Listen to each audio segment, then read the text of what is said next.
नमस्कार. आज रामनवमी म्हटलं की घरात एक वेगळीच लगबग सुरू होते. तर त्यानिमित्ताने आज मी तुम्हाला दाखवणार आहे नवमीच्या आरत्यांचा संपूर्ण स्वयंपाक. चला तर मग बघूयात. तर सगळ्यात आधी आपल्याला पुरण बनवून घ्यायचं आहे. यासाठी मी 1 वाटी एवढी डाळ घेतली. डाळ स्वच्छ पाण्याने धुवून घ्यायची. नंतर डाळीच्या वरती 1 इंच एवढं पाणी टाकून मस्त 4-5 शिट्ट्या काढून घ्यायच्या. इथे आपण वड्यांची डाळ रात्रीच भिजत टाकली होती. डाळ मस्त भिजलेली आहे. आता ही आपण एका भांड्यामध्ये काढून वाटून घ्यायची आहे. थोडी थोडी करून डाळ छान बारीक वाटून घ्यायची. एकदम बारीक वाटायची डाळ, म्हणजे वडे खूप छान होतात. आता उरलेली डाळ आपण घालून घ्यायची आहे मिक्सरच्या भांड्यामध्ये आणि ह्याच्यामध्ये थोडं शोप, जिरं, मिरच्या सर्व साहित्य घालून छान फिरवून घ्यायचं. डाळ वाटून झाल्यावर असंच हे मिश्रण झाकून ठेवायचं. सार बनवण्यासाठी 1 वाटी कांदा घ्यायचा. नंतर 1 वाटी टोमॅटो घ्यायचा कापून. ह्याच्यामध्ये थोडं खोबऱ्याचा खीस घालून घ्यायचा. आल्याचे तुकडे घालायचे आणि थोडीशी शोप घालायची आणि हे मिक्सरला वाटून घ्यायचं आहे. आता हे अर्धवट वाटून झाल्यावर ह्यामध्ये थोड्या डाळ्या घालून घ्यायच्या, म्हणजे भाजीला छान थिकनेस येतो. आता हे वाटण आपण छान तेलामध्ये कलसवून घ्यायचं आहे. गोळा भाजून घ्यायचा आहे. हळद घालायची गोळ्यामध्ये, लाल तिखट घालायचं, धना पावडर घालायची आणि अगदी थोडा मसाला घालायचा. सर्व मसाले छान परतून घ्यायचे. या स्वयंपाकामध्ये आपल्याला कुठेच लसणाचा वापर नाही करायचा आहे. गरम पाणी घालून घ्यायचं थोडं. अगदी साध्या पद्धतीने हा सार बनवायचा आहे आपल्याला. मीठ घालून घ्यायचं, नंतर कोथिंबीर घालायचा. आता भाजीला उकळी आली की आपला सार तयार आहे. आता पुरण करायसाठी आपण जी डाळ लावली होती ती मस्त शिजलेली आहे. तुम्ही बघू शकता डाळ एकदम छान दबते आहे. आता ह्यावेळी याच्यामध्ये आपण 1 वाटी भरून गूळ घालायचा आणि अर्धी वाटी एवढी साखर घालायची. पुरण लवकर होण्यासाठी इथे आपण हँड मिक्सीचा वापर करणार आहोत. तर अशा पद्धतीने डाळीमध्ये गूळ आणि साखर छान हँड मिक्सीने एकजीव करून घ्यायचे. हँड मिक्सीने फिरवून घेतल्यामुळे आपलं पुरण खूप लवकर तयार होणार आहे. एरवी पुरण करताना मी सुद्धा चाळणीचा वापर करते, परंतु आज घाई असल्यामुळे अशा पद्धतीने हँड मिक्सीने आपण पुरण लोणून घेणार आहोत. आता हे छान याला उकळी काढून घ्यायची घट्ट होईपर्यंत. तोपर्यंत आपण कणिक भिजवून घ्यायची आहे. यामध्ये थोडंसं मीठ घालायचं आणि मोहन म्हणून तूप घालून घ्यायचं, म्हणजे आपल्याला पुरणाच्या पोळ्या करायच्या आहे तर पोळ्या अगदी नरम येतात.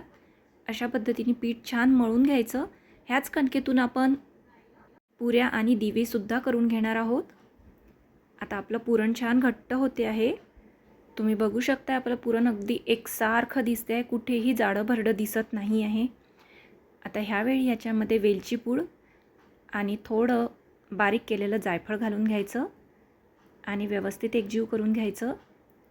आता पुरण बऱ्यापैकी घट्ट झालेलं आहे.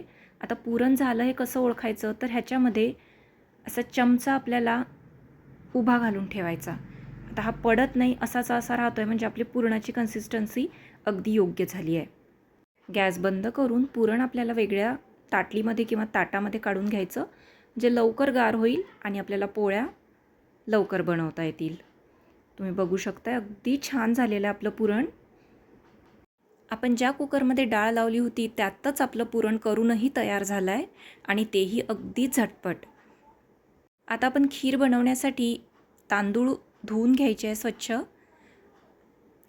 त्यानंतर तांदूळ एका कुकरमध्ये काढून ह्याच्यामध्ये भरपूर पाणी घालायचं आहे. नेहमीपेक्षा पाणी थोडं जास्त घालायचं, म्हणजे खीर खूप छान होते.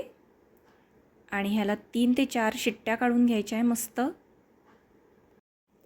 आता आपण पुरणाच्या पोळ्या करायसाठी इथे गोळे करून ठेवणार आहोत. पुरण पूर्णपणे गार झालं आहे आणि मस्त गोळा होतो आहे. याचं अगदी लुसलुशीत असं पुरण झालं आहे आपलं. इथे आपण भिजवून ठेवलेली कणिक ही बऱ्यापैकी मुरलेली आहे छान. तर आता सगळ्यात आधी आपण ह्याचे दिवे आणि पुऱ्या करायसाठी गोळे तोडून घ्यायचे. प्रसादाचे वाणं बनवून घेण्यासाठी आपल्याला 9 पुऱ्या, 9 दिवे, 9 वडे, 9 पुऱ्या आणि 9 पुरणाच्या पोळ्या हे सर्व साहित्य बनवून घ्यायचं आहे. तर सगळ्यात आधी आपण दिवे बनवून घेऊयात आणि एक सोबतच नंतर तळून घेऊ. अशा पद्धतीने छान दिव्यांना आकार द्यायचा आणि दिवे बनवून घ्यायचे आहे. अशा पद्धतीने दिवे बनवले तर आरती लावताना आपल्याला अवघड जात नाही. तुम्ही पाहू शकताय किती सुंदर आकाराचा दिवा तयार झाला आहे आपला. आता आपण सर्वच 9 दिवे असे बनवून घेतले. इथे वळ्यांच्या डाळीमध्ये आपण कोथिंबीर घालून घेतला, नंतर चवीनुसार मीठ घालून घेतलं आणि ही डाळ छान फेटून घ्यायची आपल्याला. त्यामुळे अगदी हलकी होईल. अर्धा चमचा हळद घालायची आणि एकाच डायरेक्शनमध्ये फेटून घ्यायची. आता आपण इथं वडा थापून घ्यायचा आहे. आपल्याला हे छोटे छोटे अगदी 9 वडे करून घ्यायचे. फार मोठे नाही करायचे. अशा पद्धतीने आपल्याला एक एक करून सर्वच वडे तळून घ्यायचे आहे. तुम्ही पाहू शकताय खूप छान फुगला आपला वडा.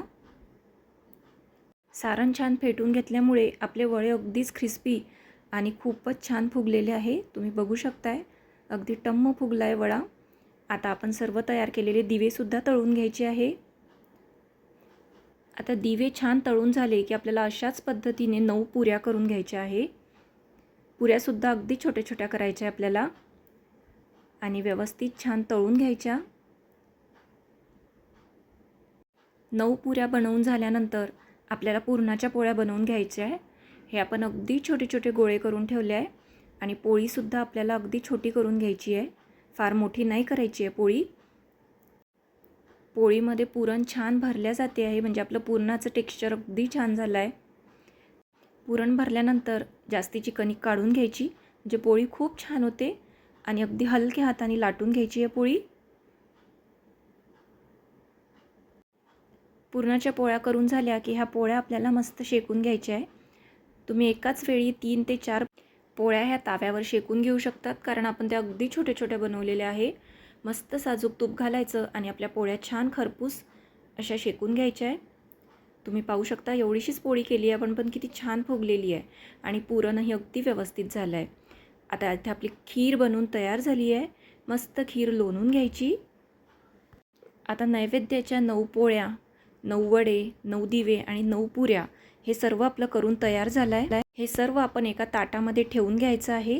तर सगळ्यात आधी पुरी, पोळी, वडा, खीर आणि दिवा अशा पद्धतीने हे एकावर एक ठेवून वाणं तयार करून घ्यायचे. यामध्ये वाती ठेवून द्यायच्या आहे, फुलवाती ठेवायच्या आहेत तुपाच्या. नैवेद्य दाखवताना आपल्याला सार तिथे ठेवायचा नाही आहे, तो नंतर वापरायचा. आता एक एक करून 9 आरत्या लावून घ्यायच्या आणि देवीची आरती करून घ्यायची. नंतर सगळ्यांनी बसून ह्या आरत्या खायच्या. व्हिडिओ कसा वाटला हे मला कमेंट करून नक्की सांगा आणि आपल्या चॅनलला सबस्क्राईब करायला विसरू नका.